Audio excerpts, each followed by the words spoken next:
Hello guys, what's up, welcome back to another video of Raghav classes. जैसे कि आपसे जानते हैं, आज हम पढ़ेंगे component of BOP on current account के बारे में and component of BOP on capital account के बारे में। और हाँ गाइस, वीडियो को शुरू करने से पहले मैं आपको बात बता दूं कि इसके बाकी के जो पार्ट्स है मैंने कवर कर लिया है, तो उसका लिंक आपको डिस्क्रिप्शन में मिलेंगे, तो आप जरूर देखिए। तो चलिए बिना रुके वीडियो को शुरू करते हैं। Component of BOP on current account. Guys सबसे पहले आप इसे देखिए, component of BOP on current account के आपको तीन पार्ट दिए हुए हैं: export and import of good, export and import of services and unilateral transaction. ये मैंने इसलिए आपको अलग से लिखवाया क्योंकि ये बुक्स में दिए हुए हैं। आपके कई बुक्स में ये सब दिया हुआ है, कई बुक में आपको दिया होगा export of goods and services, import of good and services और यूनिलेटरल ट्रांजैक्शन। तो ये भी ठीक है, जो मैंने अभी बोला वो भी ठीक है, पर हमें ये कुछ नहीं करना है। हमको करना है ये जो मैंने आपको लिखवाया, बहुत ही इजी रहेगा और बहुत ही अच्छा और इम्पैक्ट पड़ेगा बोर्ड में जब भी आप इसे लिखोगे। तो चलिए हम पढ़ेंगे component of BOP on current account. तो चलिए, इसके तीन पार्ट होते हैं, इसके थ्री कंपोनेंट है। बीओपी ऑन करंट अकाउंट के थ्री कंपोनेंट है, that is visible item, invisible item and unilateral transaction. तो चलिए सबसे पहले हम पढ़ते हैं विजिबल आइटम क्या होता है। देखिएगा, इस विजिबल आइटम देखने से पता चल रहा है, इसको पढ़ने से पता चल रहा है कि कुछ मतलब विजिबल मतलब जो चीज दिखती है, तो वो इसकी डिफाइन है। Those item which can be seen and touched are called visible item. Means जो भी चीज को हम देख सकते हैं, छू सकते हैं, उसे हम कहेंगे विजिबल आइटम्स। या फिर और the item which can be scene while crossing the border. Means अब गाइस देखिए, ये मैंने इसलिए लिखवाया क्योंकि एक बुक्स में भी, ये बुक में डिफाइन दे रखी है, तो आप या तो ये लिख सकते हो या ये लिख सकते हो, जो भी आपको अच्छी लगे लिख सकते हो, बट दोनों ही ठीक रहेगी और दोनों ही अच्छी है। तो द आइटम, जो भी आइटम हमें बॉर्डर क्रॉस करते हुए दिखेगी, क्योंकि अब इसमें रेजिडेंट कंट्री या रेस्ट ऑफ वर्ल्ड की बात है, तो कंट्रीज तो आएगी, कंट्रीज आएगी तो बॉर्डर्स भी आएंगे। तो जो भी आइटम बॉर्डर से क्रॉस करते हुए हमें दिखेगी, जैसे कि मोबाइल फोन से कोई भी, तो उसे हम कहेंगे ये विजिबल आइटम। ठीक है, तो चलिएगा इस नेक्स्ट हम करते हैं इसके पार्ट, जो एक्सपोर्ट ऑफ विजिबल आइटम। जब भी हम विजिबल आइटम का एक्सपोर्ट करेंगे, वो रिकॉर्ड होगा credit side as positive item. ये आपको कोई अकाउंट नहीं बनाना है, कोई कुछ नहीं बनाना, कुछ रिकॉर्ड नहीं करना है, इसी थ्योरेटिकल नॉलेज है, आपके थ्योरी में ही आएगी, कुछ ऐसा नहीं पूछा जाएगा। और गाइस जब हम इंपोर्ट, ये बिल्कुल इसके उल्टा पॉइंट है नेक्स्ट पॉइंट, कि import of visible item are record on debit side and negative item. Mean जगह अगर हम इंपोर्ट करेंगे, देखिए एक्सपोर्ट का मतलब होता है गाइस अपनी कंट्री से बाकी कंट्री में सामान को भेजना, और इंपोर्ट का मतलब होता है बाकी कंट्री से अपनी कंट्री में सामान को लाना। तो गाइस जब भी हम इंपोर्ट करेंगे तो उसे हम लिखेंगे डेबिट साइड में नेगेटिव आइटम के तरह, और जब भी हम एक्सपोर्ट करेंगे उसे हम लिखेंगे credit side as positive item, visible items को। ठीक है, नेक्स्ट पॉइंट है इसका, difference between import and export of visible item is called balance of trade, trade balance या फिर विजिबल बैलेंस। मतलब ये आपको थ्योरेटिकल नॉलेज के लिए ही है, या कुछ भी पूछ सकते हैं, what is balance of trade, what is trade balance, या व्हाट इज विजिबल बैलेंस, ये 1 मार्क्स में पूछ सकते हैं। तो आपको ये लिखना है, difference between import and export of visible item. नहीं तो जब भी आपसे पूरा पूछेंगे explain component of BOP on current account, जब भी आपसे पूरा component of BOP on current account के बारे में पूछेंगे, उसमें आप विजिबल आइटम लिखोगे, तो आपको ये सब लिखना पड़ेगा। देखिएगा, ये कंपोनेंट ऑफ करंट अकाउंट का बी पार्ट है इनविजिबल आइटम। अब इनविजिबल, पहला था विजिबल जिसको हम देख सकते हैं, दूसरा इनविजिबल जिसे हम देख नहीं सकते, और वैसे जितना आसान है आपको पढ़ने में लग रहा है वैसे इसकी डिफाइन है। The item which can not be seen और touched only can be felt is invisible item. मतलब जो भी आइटम जो कि हम नहीं तो देख सकते, ना तो हम उसे छू सकते, बस ओनली कैन बी फेल्ट, बस सिर्फ उसे फील कर सकते हैं। मतलब जिस भी आइटम को ना तो हम छू सकते हैं, ना हम उसे देख सकते, बस उसे हम फील कर सकते हैं, तो उसे हम कहते हैं इनविजिबल आइटम। और हाँ गाइस, इनविजिबल आइटम कह लो, सर्विसेज कह लो, एक ही बात होती है। अब ये ऊपर हम इनविजिबल आइटम वर्ड यूज करेंगे, पर आगे हम सर्विसेज यूज करेंगे। तो सर्विसेज या इनविजिबल आइटम एक ही होते हैं, जैसे कि बताया। तो सर्विसेज के हमारे 2 पार्ट होते हैं। सबसे पहला होगा फैक्टर सर्विसेज और नॉन फैक्टर सर्विसेज। गाइस देखिए, फैक्टर सर्विसेज होती है जैसे लैंड, लेबर, कैपिटल और एंटरप्रेन्योर, ये हमारी होते हैं फैक्टर सर्विसेज। और बाकी जितनी भी हम सर्विस प्रोवाइड करते हैं, banking service, insurance service, transportation service, teaching service etcetera, जितने भी तरह की सर्विस बाकी बची, तो वो सब आएगी नॉन फैक्टर सर्विस में। अब हम पढ़ना है कि नेक्स्ट इसका पॉइंट है कि export of services are record on credit side as positive item. मतलब जब भी हम एक्सपोर्ट करेंगे सर्विसेज का, तो उसे हम रिकॉर्ड करेंगे credit side as positive item. इसमें कुछ समझाने वाली बात नहीं है, सब आपको खुद ही याद करना और बहुत ही आसान है। और नेक्स्ट पॉइंट है इसका इंपोर्ट ऑफ, बिल्कुल इसका उल्टा हो जाएगा, import of services are recorded on, इधर था हमारा क्रेडिट साइड ही हो जाएगा, डेबिट साइड तो पॉजिटिव आइटम, ये तो हमारा नेगेटिव आइटम हो जाएगा। तो बस बिल्कुल इसका उल्टा पॉइंट है, ऐसे बाकी सब में बिल्कुल ईजी है, आपको कोई टेंशन की कर लेने की जरूरत नहीं है, सर आपके साथ है, मैं आपको सब कुछ पढ़ाऊंगा। तो चलिए अब नेक्स्ट पॉइंट है हमारा, the difference between export and import of services is called invisible balance. जो इसका डिफरेंस बिटवीन होता है export and import of services का, उसे हम कहते हैं इनविजिबल बैलेंस। देखिए गाइस, आप सोच रहे होंगे हम ये क्यों पढ़ रहे हैं कि एक क्रेडिट साइड आएगा, डेबिट साइड आएगा, ये आएगा। इसमें आपको कोई रिकॉर्ड नहीं बनाना, कोई अकाउंट नहीं बनाना है, मैं आपको बार बार बता रहा हूँ। कोई आपका डिफरेंस बिटवीन नहीं कहेंगे, कोई न्यूमेरिकल नहीं आएगा, ये सिर्फ थ्योरेटिकल नॉलेज के लिए एक। तो चलेगा इसे हम बढ़ते हैं थर्ड कंपोनेंट ऑफ बीओपी, जो कि है यूनिलेटरल ट्रांजैक्शन। देखिएगा इस यूनिलेटरल ट्रांजैक्शन होती है सिंगल साइडेड ट्रांजैक्शन। मैंने आपको पहले भी बताया था, सिंगल साइडेड ट्रांजैक्शन मतलब एक ही तरफ से ट्रांजैक्शन होती है। बाकी सब में तो एक्सपोर्ट होता है, इंपोर्ट होता है, पर इसमें सिर्फ एक ही तरफ होता है। जैसे कि एक्सपोर्ट किया हमने, कई बार सामान भेजा, एक्सपोर्ट का मतलब होता है बाहर किसी देश में सामान भेजना। तो जब भी हमने एक्सपोर्ट किया, कभी भी हम किसी को बाहरले देश में सामान बेचेंगे, सेल करेंगे, तो हम पे मनी आएगी। मतलब दो ट्रांजैक्शन हुई ना, एक तो सामान गया, एक पैसे आए, पर ये सिंगल साइडेड है, इसमें सिर्फ पैसे जाएंगे। जैसे कि हमने किसी को गिफ्ट दे दिया, डोनेशन दे दिया, या किसी को हमने सहायता दे दी पैसों के तौर पे, या कैसे भी, इसकी ये सिर्फ सिंगल साइडेड होती है। किसी देश को हमने प्रोवाइड किया, सिर्फ सिंगल साइडेड होती है, इसके बदले हम कुछ नहीं क्लेम कर सकते। तो चलिए इसकी हम पढ़ते हैं। They are one sided transaction, जैसे कि मैंने आपको बताया, सिंगल वन साइडेड ट्रांजैक्शन कह लो, सिंगल साइडेड ट्रांजैक्शन कह लो, एक ही बात है। These are non trading transaction, और ये सेकंड पॉइंट हमारा, इसे हम नॉन ट्रेडिंग ट्रांजैक्शन भी कहते हैं, क्योंकि ये ट्रेडिंग की ट्रांजैक्शन नहीं होती, ट्रेडिंग के लिए ट्रांजैक्शन नहीं होती। ये हम अपने मतलब दया भाव की वजह से, इसी कारण हम करते हैं, किसी को गिफ्ट दे दिए, किसी को डोनेशन कर दिए, इस चीज के लिए, ठीक है। और थर्ड पॉइंट है, the transaction are also called unrequited transaction. देखिएगा इस आपको यूनिलेटरल के बजाय अनरिक्विटेड भी पूछ सकते हैं, तो आपको यही लिखना है, this transaction are called unrequited transaction. इस ट्रांजैक्शन को हम अनरिक्विटेड ट्रांजैक्शन कहते हैं, because we don't claim anything in return of this transaction, क्योंकि हम कुछ भी क्लेम नहीं कर पाते इस ट्रांजैक्शन के बदले में। मीन्स जैसे कि अब हमारी ये है ना ट्रांजैक्शन, जैसे कि हमने किसी को फॉर एग्जांपल देखते हैं गिफ्ट्स, डोनेशन।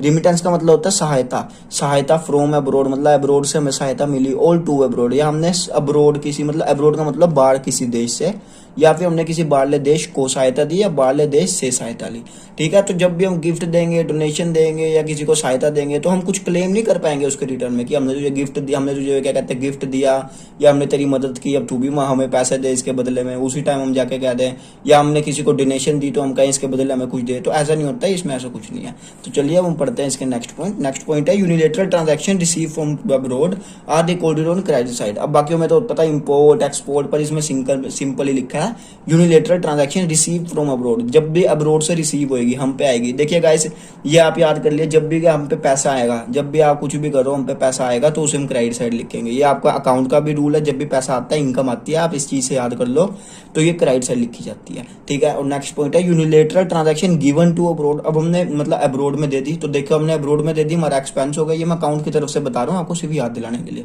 हमने अब्रोड में दे दी, तो ये हमारा एक्सपेंस हो गया। एक्सपेंस का आता है डेबिट साइड, बिल्कुल इसका उल्टा पॉइंट है, और बाकियों में भी सब कुछ यही चला आ रहा है। और नेक्स्ट पॉइंट भी चल पॉइंट है, the difference between unilateral received and given is called unilateral transfer balance. मतलब जो डिफरेंस बिटवीन होता है यूनिलेटरल रिसीव का और यूनिलेटरल गिवन का, उसे हम कहते हैं यूनिलेटरल ट्रांसफर बैलेंस। ये गाइस कुछ समझने वाली बात नहीं है, बस एक रीडिंग लो, आपको सारा याद हो जाएगा, और ये सब लिख के आओ।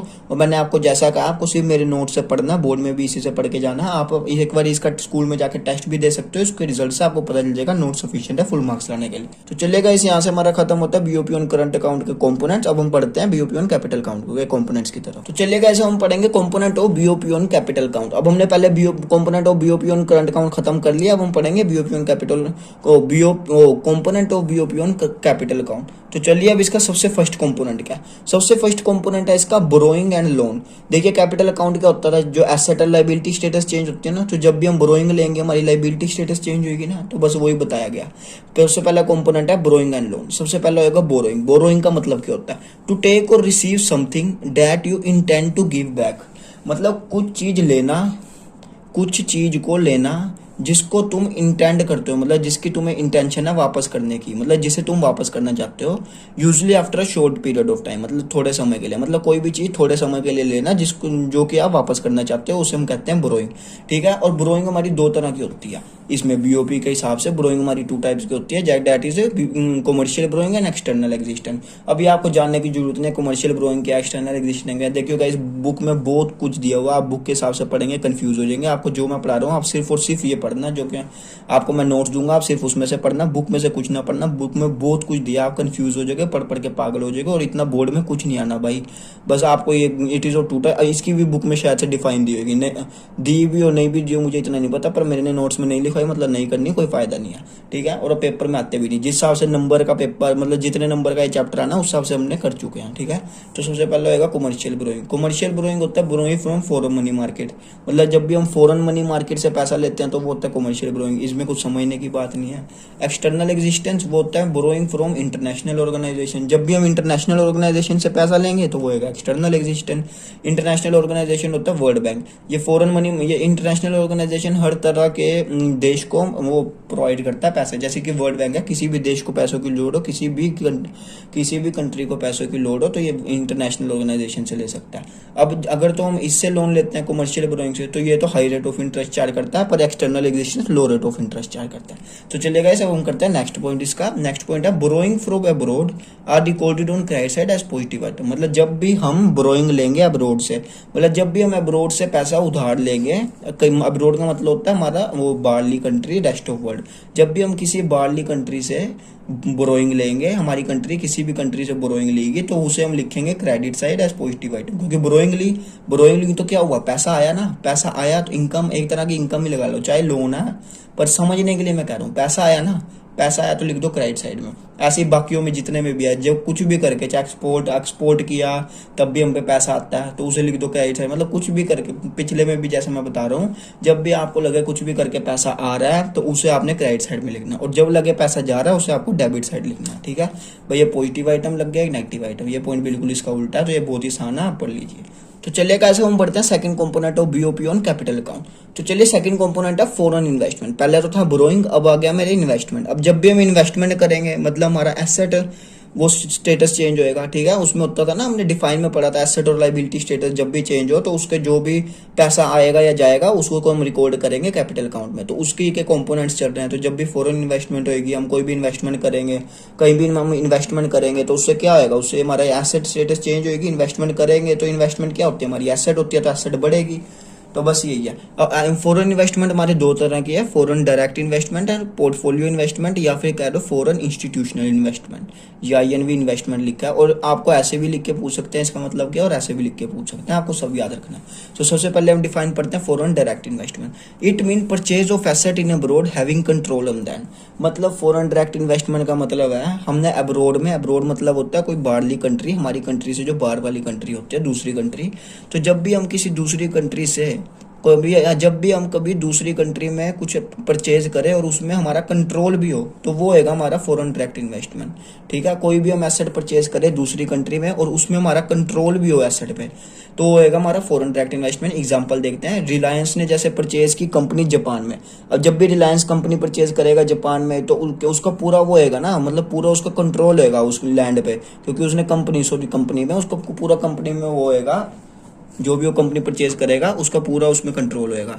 और परचेज ऑफ लैंड लगा लो, बिल्डिंग लगा लो इन अब्रोड। अब्रोड में कोई भी जमीन खरीद लो, कोई भी जमीन खरीद लिया आपने अब्रोड में, उसमें आप घर बनाओ चाहे कुछ भी बनाओ, आपकी चलेगी, आपका कंट्रोल होएगा उसमें। कोई भी एसेट खरीदी उसमें आपका कंट्रोल है, तो वो तो हमारा foreign direct investment.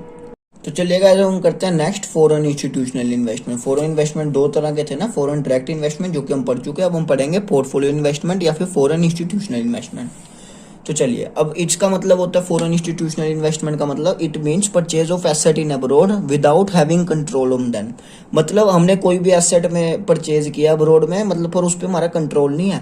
Foreign direct investment हमने कोई भी एसेट अब्रोड में परचेज की थी, उस पर हमारा कंट्रोल था, पर इसमें हमने अब्रोड में कोई भी एसेट परचेज किया, हमारा कोई कंट्रोल नहीं है। इसका हम एग्जाम्पल देखते हैं। एग्जाम्पल है purchase of share of an American company by Tata. Tata ने कोई भी अमेरिकन कंपनी के शेयर परचेज किए। अब चाहे वो शेयर परचेज करके रख ले, पर उसके कंट्रोल थोड़ी हो जाएगा उस कंपनी पे, या कुछ थोड़ी हो जाएगा। आप भी जैसे शेयर खरीदते हैं, आपके पापा शेयर खरीदते हैं, जो भी मतलब आप बाहरले देश की ऐसी चीज में इन्वेस्ट करो जहाँ पे आपका कंट्रोल ना हो, तो वो होगा। ये सिर्फ एक एग्जाम्पल है। ठीक है, तो चलिए वैसे हम बढ़ते हैं नेक्स्ट पॉइंट की तरफ। इन्वेस्टमेंट, ये देखिए, ये जो मैंने पॉइंट लिखवाए हुए हैं ना, ये इसके अंडर नहीं है ना, वो ना तो इसके अंडर है ना ये फॉरेन डायरेक्ट इन्वेस्टमेंट के अंडर है। ये पूरे जो हमारा ये है ना फॉरेन इन्वेस्टमेंट, इसके अंडर का पॉइंट है। ये जो दोनों बाकियों में भी जो मैंने लिखवा रखे हैं, वो किसी ये ना समझ लेना कि जैसे हेडिंग दी हुई है तो इसी के अंडर का पॉइंट है, ऐसे नहीं है, ये लग गया।